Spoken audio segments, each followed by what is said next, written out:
आज हम भारत के योजनाबद्ध आर्थिक विकास के सफर पे एक गहरी नजर डालने वाले हैं। ये यात्रा 1951 में शुरू हुई थी। जी। हमारे पास जो स्रोत सामग्री है वो हमें इस पूरी कहानी को, इसके उतार चढ़ाव को समझने में मदद करेगी। कैसे मतलब योजना आयोग से शुरुआत हुई और फिर नीति आयोग तक का सफर कैसे तय हुआ। हाँ, ये जानना दिलचस्प है। मकसद यही है कि इस पूरी प्रक्रिया को समझे, जैसे तेज आर्थिक तरक्की, सामाजिक बराबरी और आत्मनिर्भरता जैसे जो बड़े लक्ष्य थे, उन्हें पाने की कोशिशें कैसी रहीं। बिल्कुल। योजना आयोग वो 15 मार्च 1950 को बना था जी। और फिर 2015 में नीति आयोग आ गया। तो जरा ये समझते हैं, आजादी के ठीक बाद इस तरह की योजना बनाने की जरूरत ही क्यों पड़ी। देखिए, जब स्वतंत्रता मिली तो देश के सामने एक बिखरी हुई अर्थव्यवस्था थी। पुनर्निर्माण की चुनौती बहुत बड़ी थी। संसाधनों को सही दिशा देना था। एक व्यवस्थित विकास का खाका खींचना बहुत जरूरी हो गया था। लक्ष्य बिल्कुल साफ थे, जैसे राष्ट्रीय आय बढ़ाना, लोगों को रोजगार देना, गरीबी से लड़ना। हाँ, ये तो बेसिक जरूरतें थीं। और अर्थव्यवस्था को अपने पैरों पर खड़ा करना, मतलब आत्मनिर्भर बनाना, समाज में बराबरी लाना और देश के सभी इलाकों का संतुलित विकास करना। ये सिर्फ लिस्ट नहीं थी, ये एक सोची समझी रणनीति थी, ताकि जो सीमित संसाधन थे उनका सबसे अच्छा इस्तेमाल हो सके। समझ गई। तो इस सफर की शुरुआत पहली पंचवर्षीय योजना से करते हैं, 1951 से 56 वाली। उस वक्त सबसे बड़ी प्राथमिकता क्या रही होगी? पहली योजना का मुख्य ध्यान देश को वापस पटरी पर लाने पर था, खासकर जो बुनियादी क्षेत्र हैं, जैसे कृषि, सिंचाई और ऊर्जा। ये उस समय की सबसे बड़ी जरूरतें थी। सोचिए, आजादी और विभाजन के बाद खाने की सुरक्षा, मतलब खाद्य सुरक्षा, एक बहुत गंभीर चिंता थी। हाँ, वो तो रही होगी। और दिलचस्प बात यह है कि ये योजना हेरोड डॉमर मॉडल पर आधारित थी। ये मॉडल क्या करता है?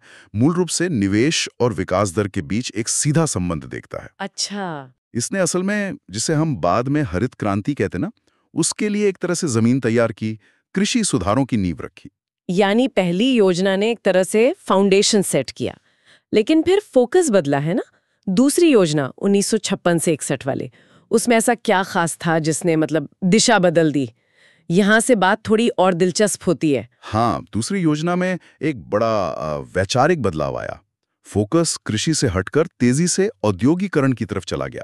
इंडस्ट्री पर। जी। यहाँ पर प्रोफेसर पीसी महालनोबिस का जो मशहूर मॉडल है, वो अपनाया गया। इस मॉडल की सोच ये थी कि अगर भारी उद्योगों में, जैसे स्टील, मशीनरी, केमिकल्स वगैरह, इनमें निवेश किया जाए तो लंबे समय में पूरी अर्थव्यवस्था को मजबूती मिलेगी और आत्मनिर्भरता भी बढ़ेगी। बिल्कुल, और आत्मनिर्भरता बढ़ेगी। इसी सोच के तहत वो 1956 की औद्योगिक नीति संकल्प भी आई थी, जिसने पब्लिक सेक्टर यानी सरकारी कंपनियों की भूमिका को बहुत मजबूत किया था। ये तो काफी महत्वाकांक्षी कदम लगता है। क्या ये सिर्फ आर्थिक जरूरत थी या इसके पीछे कोई मतलब गहरी सोच थी?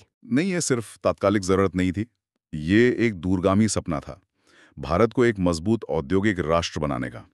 महालनोबिस मॉडल का तर्क यही था कि भारी उद्योगों का आधार बनने से भविष्य में जो उपभोक्ता वस्तुएं हैं, उनको बनाने की क्षमता भी अपने आप बढ़ जाएगी। लेकिन इस पर बहस भी हुई होगी। हाँ बिल्कुल, बहस हुई कि क्या भारी उद्योगों पर इतना ज्यादा जोर देने से कृषि या जो कंज्यूमर गुड्स वाले क्षेत्र हैं, उनकी अनदेखी हुई। लेकिन उस वक्त की सोच यही थी कि यही रास्ता आत्मनिर्भरता की ओर ले जाएगा। लेकिन जैसा होता है, प्लान हमेशा उम्मीद के मुताबिक नहीं चलते।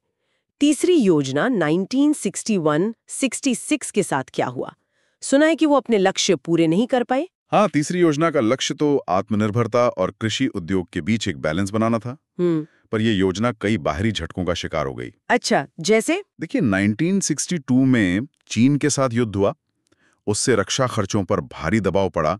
फिर 1965 में पाकिस्तान से युद्ध हुआ और उसी दौरान 1965-66 में देश के कई हिस्सों में भयंकर सूखा भी पड़ा। ओह, एक साथ इतनी मुश्किलें? जी। इन सब वजहों से अर्थव्यवस्था बुरी तरह लड़खड़ा गई और योजना अपने लक्ष्य हासिल करने में नाकाम रही। और इसी वजह से फिर वो पंचवर्षीय योजनाओं का सिलसिला टूट गया। वो योजना अवकाश या प्लान हॉलिडे 1966-69 आया। बिल्कुल, हालात इतने बिगड़ गए थे कि एक पूरी पंचवर्षीय योजना बनाना उस समय मुमकिन नहीं लग रहा था। संसाधनों की भारी कमी थी। तो क्या किया गया? तो सरकार ने फैसला किया कि 1966 से 1969 के बीच 3 अलग-अलग एक-एक साल की योजनाएं बनाई जाएंगी।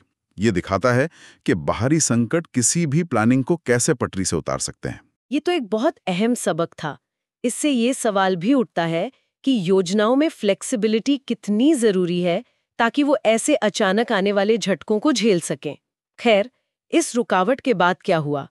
चौथी योजना 1969-74 में क्या कोई नई दिशा अपनाने की कोशिश हुई? चौथी योजना का जो घोषित लक्ष्य था वो तो स्थिरता के साथ आत्मनिर्भरता था, लेकिन इसकी सबसे बड़ी पहचान बनी तत्कालीन प्रधानमंत्री इंदिरा गांधी का दिया नारा, गरीबी हटाओ। हाँ, ये नारा तो बहुत सुना है। जी, यहाँ से योजनाओं में सामाजिक न्याय और गरीबी उन्मूलन जैसे मुद्दों पर जोर काफी बढ़ गया। फोकस सिर्फ इकोनॉमिक ग्रोथ रेट बढ़ाने पर नहीं रहा, बल्कि विकास का फायदा आम आदमी तक कैसे पहुंचे इस पर भी ध्यान दिया जाने लगा। और ये गरीबी हटाओ वाला एजेंडा पांचवी योजना 1974-79 में भी जारी रहा? हाँ, पांचवी योजना में भी गरीबी और आत्मनिर्भरता पर फोकस बना रहा।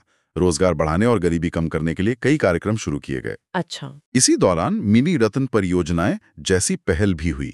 ये क्या था कि छोटी सरकारी कंपनियों को थोड़ी ज्यादा आजादी देने की कोशिश थी। अच्छा। ताकि वो बेहतर काम कर सकें। लेकिन इसमें भी एक मोड़ आया था शायद। हाँ, यहाँ एक और मोड़ आया। राजनीतिक बदलाव हुआ, जनता सरकार आई और उन्होंने इस योजना को कार्यकाल पूरा होने से 1 साल पहले 1978 में ही खत्म कर दिया। ओह। और फिर बीच में एक रोलिंग प्लान 1978-80 का प्रयोग भी हुआ था। ये क्या चीज थी? हाँ, जनता सरकार ने पंचवर्षीय योजनाओं के उस फिक्स ढांचे की जगह एक रोलिंग प्लान का आइडिया पेश किया। रोलिंग प्लान मतलब योजना हर साल बदल सकती थी। पिछले साल कैसा प्रदर्शन रहा, उसके आधार पर अगले सालों के लक्ष्य और फंड्स तय होते। विचार तो लचीलेपन का था, लेकिन ये व्यवस्था ज्यादा दिन नहीं चली। क्यों? 1980 में फिर सरकार बदल गई और फिर से वही पारंपरिक पंचवर्षीय योजना का तरीका अपना लिया गया। ये दौर दिखाता है कि पॉलिटिकल इंस्टेबिलिटी का इकोनॉमिक प्लानिंग पर कितना सीधा असर पड़ सकता है। हाँ, ये बात तो है। अगर हम 70 के दशक को देखें ना, तो ये साफ है कि आर्थिक योजनाएं सिर्फ इकोनॉमिस्ट के दफ्तरों में नहीं बन रही थी। राजनीति और समाज का उन पर गहरा असर पड़ रहा था। हाँ, बिल्कुल। गरीबी हटाओ जैसे नारे या योजनाओं का समय से पहले बदलना, जी, ये सब इसी तरफ इशारा करते हैं। सामाजिक न्याय की जो चिंताएं थीं, वो आर्थिक नीतियों के केंद्र में आ रही थी। सही कहा। अब आगे बढ़ते हैं 80 के दशक की ओर। छठी योजना 1980-85 में क्या प्राथमिकताएं रहीं? छठी योजना में गरीबी हटाओ और रोजगार बढ़ाने पर फिर से जोर दिया गया। लेकिन एक दिलचस्प बात यह हुई कि इसी दौरान भारत में सूचना प्रौद्योगिकी यानी आईटी सेक्टर के विकास की नींव पड़नी शुरू हुई। अच्छा, 80s में ही? हाँ, हालांकि तब इसका असर बहुत सीमित था, पर भविष्य के लिए ये एक महत्वपूर्ण शुरुआत थी और ये योजना सफल रही। विकास दर लक्ष्य से बेहतर रही थी। और सातवीं योजना 1985-90, उसका क्या नारा था? सातवीं योजना का नारा था भोजन, काम और उत्पादकता। Food, work and productivity. जी, इसमें सामाजिक न्याय के साथ साथ अर्थव्यवस्था के प्रोडक्टिविटी बढ़ाने पर ध्यान केंद्रित किया गया। ह्यूमन रिसोर्स डेवलपमेंट को भी अहमियत दी गई। ये योजना भी काफी हद तक सफल मानी जाती है। लेकिन फिर 90s के दशक की शुरुआत में एक बार फिर रुकावट आई। 1990 से 92 के बीच क्या हुआ था? हाँ, वो 1991 का दौर भारत के लिए बड़े आर्थिक संकट का समय था। फॉरेन एक्सचेंज रिजर्व्स लगभग खत्म हो गए थे। हाँ, वो बैलेंस ऑफ पेमेंट क्राइसिस। बिल्कुल। साथ ही देश में राजनीतिक अस्थिरता भी बहुत ज्यादा थी। इन हालात में कोई नई पंचवर्षीय योजना शुरू करना संभव नहीं था। इसलिए 1991 और 1991-92 के लिए फिर से 2 एनुअल प्लान्स ही बनाए गए। और इसी संकट के बीच से निकला भारतीय अर्थव्यवस्था का एक नया अध्याय, 8वीं योजना 1992 से 97 और एलपीजी सुधार। ये तो एक बहुत बड़ा मोड़ था। बिल्कुल, ये एक ऐतिहासिक मोड़ था। 1991 में भारत ने बड़े पैमाने पर आर्थिक सुधारों को अपनाया। उदारीकरण, निजीकरण और वैश्वीकरण, जिसे हम संक्षेप में एलपीजी कहते हैं। हाँ, एलपीजी। 8वीं योजना इन्हीं सुधारों की पृष्ठभूमि में शुरू हुई। लाइसेंस राज खत्म किया गया, व्यापार के नियम आसान किए गए, प्राइवेट सेक्टर को बढ़ावा मिला और भारतीय अर्थव्यवस्था को दुनिया के लिए खोल दिया गया। इसने योजना बनाने के पूरे तरीके को ही बदल दिया। तो इन एलपीजी सुधारों ने योजना के नजरिए को कैसे बदला? क्या योजना आयोग की भूमिका कम हो गई? हाँ, भूमिका बदली। दशकों से जो एक कंट्रोल्ड इकोनॉमी चली आ रही थी, उसकी जगह अब बाजार की शक्तियों को ज्यादा महत्व दिया जाने लगा। योजना आयोग अब सीधे निर्देश देने वाली संस्था के बजाय एक तरह से दिशा दिखाने वाली या कोऑर्डिनेट करने वाली संस्था जैसा बन गया। अच्छा। ये बदलाव सिर्फ अंदरूनी दबावों का नतीजा नहीं था, बल्कि दुनिया भर में जो आर्थिक हवा चल रही थी उसका भी असर था।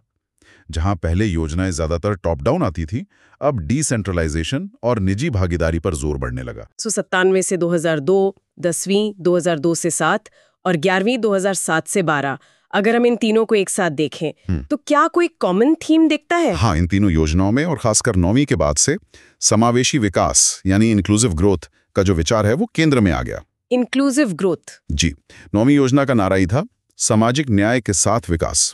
10वीं योजना ने 8% जीडीपी ग्रोथ का बड़ा लक्ष्य रखा, लेकिन साथ ही शिक्षा, स्वास्थ्य, रोजगार जैसे सोशल सेक्टर्स पर भी जोर दिया। 11वीं योजना ने तो समावेशी विकास को और मजबूती से अपनाया। इसका उद्देश्य विकास को न केवल तेज बल्कि और ज्यादा समावेशी और न्याय संगत बनाना था। इसमें सामाजिक बराबरी, रीजनल बैलेंस और ह्यूमन डेवलपमेंट पर खास ध्यान दिया गया। यानी विकास का मतलब सिर्फ आंकड़े नहीं बल्कि उसका असर समाज के हर तबके तक पहुंचे, ये सोच मजबूत हुई। और फिर आई 12वीं योजना 2012 से 17, जो इस लंबे सफर की आखिरी कड़ी साबित हुई। सही कहा। 12वीं योजना का थीम था तेज, सतत और अधिक समावेशी विकास। Faster, sustainable and more inclusive growth. जी, यहां सतत यानी सस्टेनेबल शब्द का जुड़ना अहम है।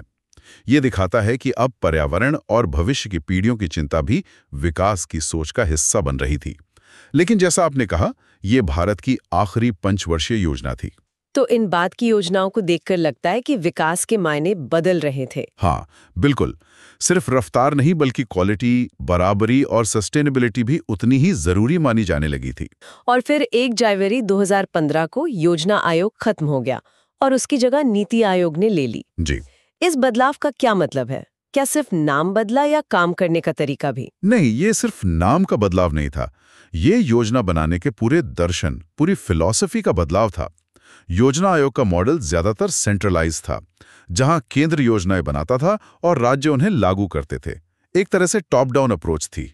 हाँ। नीति आयोग को एक थिंक टैंक या सलाहकार संस्था के रूप में बनाया गया है।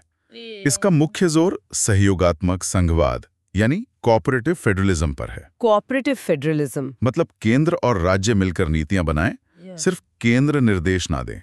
इसमें राज्यों की भागीदारी और उनकी जो लोकल जरूरतें हैं उनको ज्यादा महत्व देने की कोशिश है। तो पंचवर्षीय योजना वाला सिस्टम खत्म हो गया। हाँ, उसने पंचवर्षीय योजनाओं का ढांचा खत्म कर दिया। उसकी जगह छोटी अवधि के एक्शन एजेंडा और लंबी अवधि के स्ट्रैटेजी पेपर्स जैसी चीजें लाई गईं। ये प्लानिंग को ज्यादा फ्लेक्सिबल और जमीनी हकीकत के करीब लाने का एक प्रयास है। तो अगर हम इस पूरी यात्रा को समेटें, जी, शुरुआत हुई आजादी के बाद पुनर्निर्माण और कृषि से, पहली योजना। जी। फिर भारी उद्योगों पर बड़ा दाव लगाया गया, दूसरी योजना। जी। रास्ते में युद्ध और सूखे जैसी बाधाएं आई, तीसरी योजना, योजना अवकाश। जी।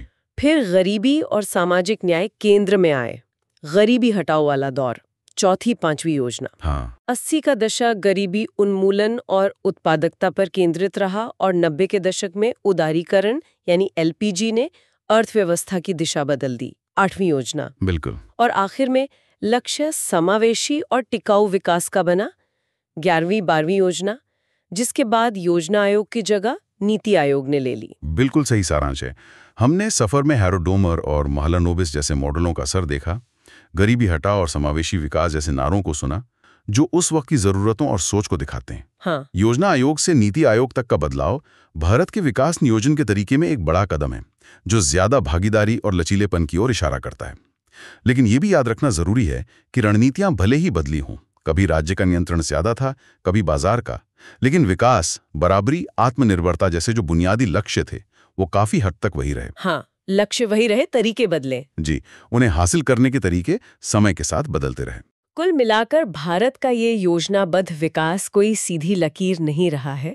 ये एक डायनामिक प्रोसेस रही है जो देश की अंदरूनी ज़रूरतों, बाहरी चुनौतियों और बदलती हुई दुनिया के साथ खुद को ढालती रही है। बिल्कुल। शुरुआत बुनियादी ढांचे से हुई और धीरे धीरे लक्ष्य ज़्यादा जटिल और मतलब मल्टी डायमेंशनल होते गए, जिनमें सामाजिक न्याय और पर्यावरण जैसे मुद्दे भी शामिल हुए। और यहीं पर मैं एक विचार छोड़ना चाहूंगा आगे के लिए। हाँ, बताइए। अब जब पंचवर्षीय योजनाओं का वो पुराना ढांचा नहीं है, नीति आयोग की भूमिका अलग है और अर्थव्यवस्था ज्यादा बाजार पर निर्भर है, तो भविष्य में भारत जैसे विशाल और विविधता भरे देश में संतुलित और न्यायसंगत विकास पक्का करने की नई चुनौतियां क्या हैं और नए अवसर कौन से हैं? क्या मौजूदा व्यवस्था इन चुनौतियों से निपटने में सक्षम है? ये कुछ ऐसे सवाल हैं जिन पर लगातार सोचने की जरूरत है। वाकई ये सोचने वाली बात है और शायद हमारी अगली किसी चर्चा का विषय भी हो सकता है। फिलहाल भारत की पंचवर्षीय योजनाओं के इस दिलचस्प सफर पर हमारी ये गहन चर्चा